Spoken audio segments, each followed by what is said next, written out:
Here are the top 5 most funniest haircuts ever. Mapagalitan na ako ni mama eh. Saan dyan yung devil cut malayo? Saan siya sabing malayo? Ang gantengan no. Putang ina. Fade, naging pinya. Ang gulo, Mari, gusto mo yan eh. Hindi ko gusto to, sabi ko fade, hindi Sabay pinya. no?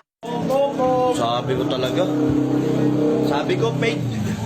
Ginawa fade away. Ya, ba't ganito gupit kuya? Sabi mo di ba Batman? Papagalitan ako na ito ni mama. Ano ba sabi mo? Sabi ko Batman na may tao eh. Ayan ha, Batman na may tao ha. Tignan mo. Ano ka ba? Tao. Oh, yung mga gusto kong manik dyan dito. Dito. Libre connect na kayo dito sa akin. Punta lang kayo eh no. Burst fade pa rin to ya? Oo. Ano yan? Bikat. Burst fade. Burst fade yan, kaso nga lang bikat. Ayun pala, no. Oo.